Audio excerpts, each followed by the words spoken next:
কালি lesson 6 start কৰা হয়েছে R lesson 6 এৰ নাম কি আছিল জীবন কি আছিল প্ৰক্ৰিয়া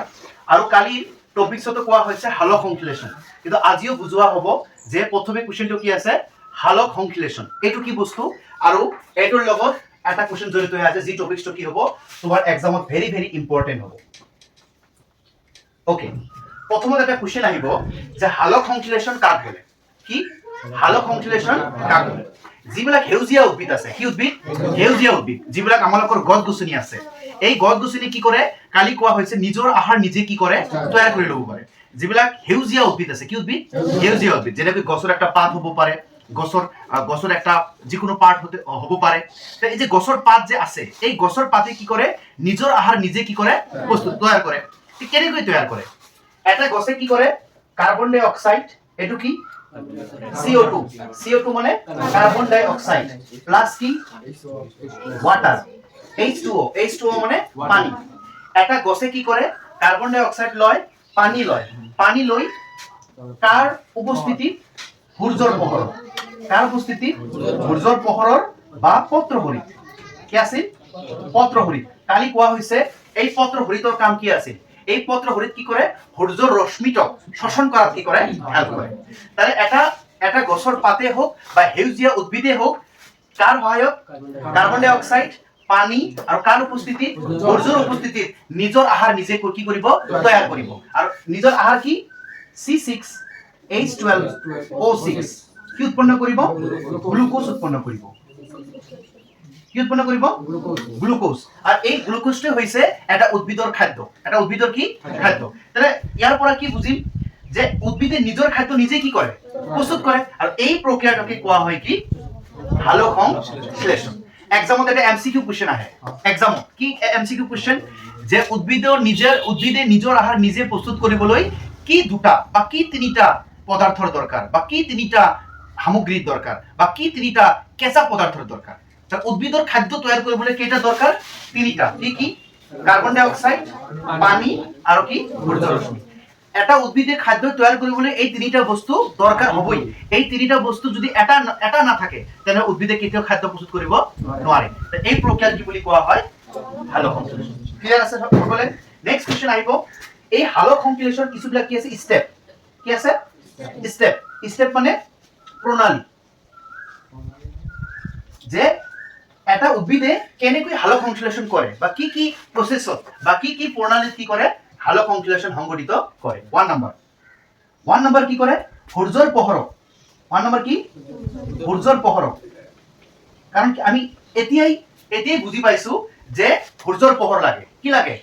হালক সংশ্লেষণৰ কাৰণে কি লাগে সূৰ্যৰ পোহৰ লাগে 1 নম্বৰ স্টেপ কি এই পত্ৰহৰিতৰ দ্বাৰা সূৰ্যৰ পোহৰক কি কৰিব শোষণ কৰিব মানে এইবিলাক হালক সংশ্লেষণৰ স্টেপ যেনেকৈ তুমি এটা কাম কৰিলে কি স্টেপ কৰিব লাগে নহয়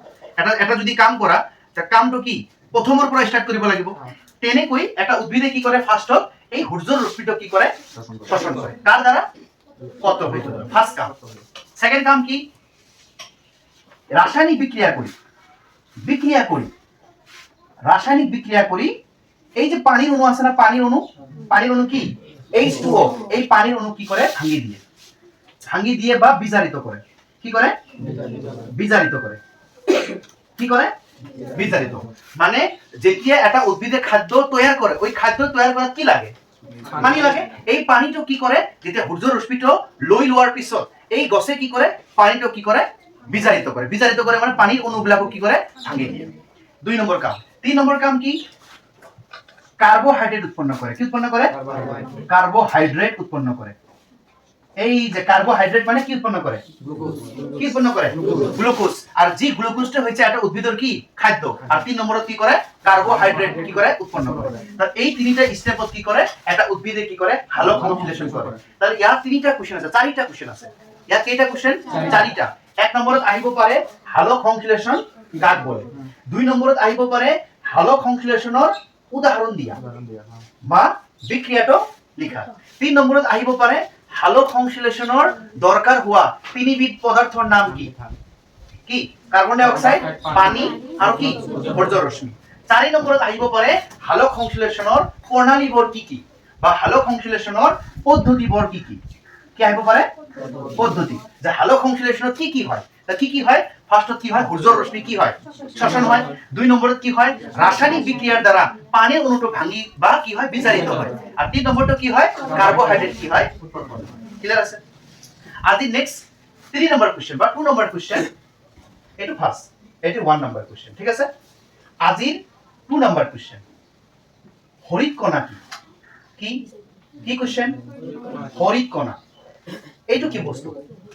কি কোশ্চেন হৰিত কণা আৰু এই হৰিত কণা কি বস্তু আমি সকলোৱে পাত এটা দেখিছো কি পাত মানে গছৰ পাত এটা আঁকিব লাগিব ঠিক আছে ওকে যেনেকৈ ভাবা এটা গছৰ পাত এনে ড্ৰ কৰি আছো হা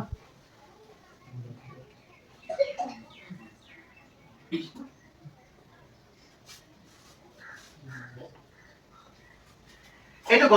গছৰ পাত আছে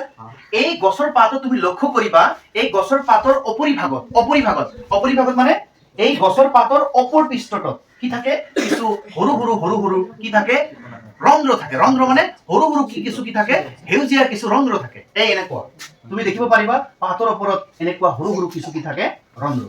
বা সৰু কিছুমান কি থাকে ডট পাতৰ ওপৰত তাক কি কালাৰ হেউজিয়া কালাৰ কি কালাৰ হেউজিয়া কালাৰ তুমি লক্ষ্য কৰিবা পাতটো ভালকৈ এনালাইজ কৰি তুমি লক্ষ্য কৰিবা যে এই পাতৰ ওপৰত কি থাকে এনেকুৱা হেউজিয়া বৰণৰ কি বৰণৰ হেউজিয়া বৰণৰ কি থাকে সৰু কিছু ডট থাকে সৰু কি থাকে কিছু ডট ইয়াকে কোৱা হয় কি হৰিত কণা আৰু ইয়াৰ কাম কি যদি পৰীক্ষাত আহে যে এই হৰিত কণাৰ কাম কি হৰিত কণাৰ কাম হল কি কৰে হালক সংশ্লেষণ কৰাত কি কৰে এইটোই কাম কৰাত কি কৰে এই হৰিত কণাই কি কৰে সহায় কৰে ক্লিয়াৰ তো যদি এক্সামত আৰু এটা কোশ্চেন আহিব পাৰে যে হৰিত কণা কাক বলে আৰু ইয়াৰ কাম কি কেনেকৈ কবা হৰিত কণা হল পাতৰ অপৰিভাগত থকা কিছু হেউজিয়া সৰু ৰন্ধ্ৰ বা হেউজিয়া কিছু কি মানে ডট লাইক স্ট্ৰাকচাৰ ইংলিশত কব ডট লাইক স্ট্ৰাকচাৰ এসামিছত কলে হ'ব সৰু টপাল কলে হ'ব বা সৰু বিন্দু শৰ্টকাট বিন্দু যে হৰিত কণা হল পাতৰ অপৰিভাগত থকা সৰু কি হেউজিয়া কি বিন্দু আৰু যদি কয় হৰিত কণাৰ কাম কি হৰিত কণাৰ কাম হল উদ্ভিদৰ কি হল হেল্প কৰে হালক সংশ্লেষণ কি কৰে ঠিক আছে নেক্সট টপিকস এইবাৰ আহিব পত্ৰ ৰন্ধ্ৰ কি পত্ৰ ৰন্ধ্ৰ আৰু তাৰ পিছত আহিব ৰক্ষী কোষ কি কোষ ৰক্ষী কোষ এই দুটা কি বস্তু মই কৈ আছো ভেৰি ইম্পৰ্টেন্ট এটো পত্ৰ ৰন্ধ্ৰ এই পাতৰ অপৰিভাগত যিবিলাক কি থাকে বিন্দু থাকে এটা কি কোৱা হল হৰিত কণা আৰু কি হয় এটা গছৰ পাত যেনেকৈ থাকে এই গছৰ পাতত কি থাকে কিছু সৰু কি থাকে ৰন্ধ্ৰ ওটা কোৱা হৈছে বিন্দু সৰু বিন্দু কোৱা হয় হৰিত কণা আৰু এই গছৰ পাতত কি থাকে এনেকৈ সৰু কিছু হোল থাকে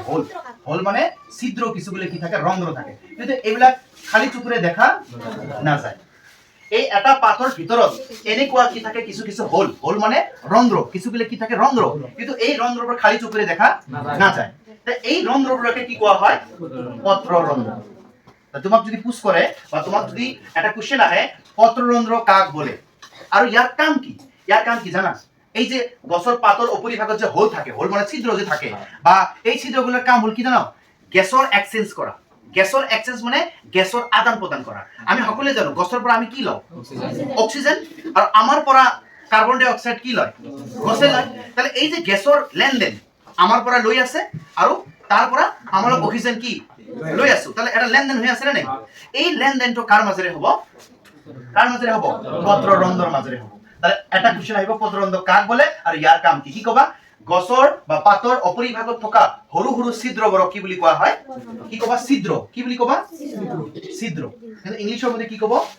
মানে হোলস কব বা স্পৰ্টস কব ঠিক আছে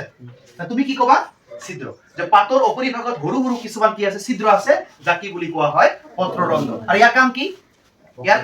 গ্যাসৰ আদান প্ৰদান কৰা কি কৰা গ্যাসৰ আদান প্ৰদান মানে মানে আমি অক্সিজেন লওঁ আৰু আমাৰ পৰা গছে কি ল'ব কাৰ্বন ডাই অক্সাইড এটা কি কোৱা হয় পত্ৰ ৰন্ধ্ৰ এটো কি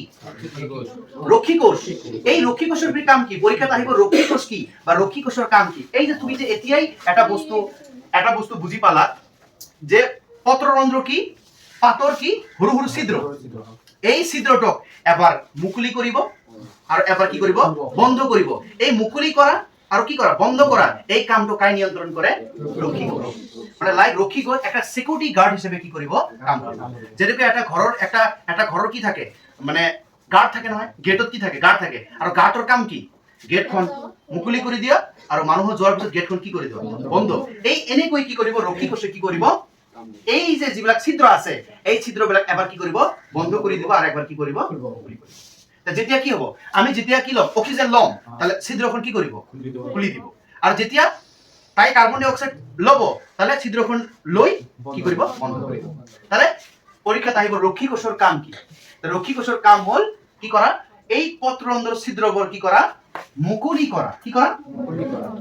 কৰা আৰু কি কৰা বন্ধ কৰা কি কৰে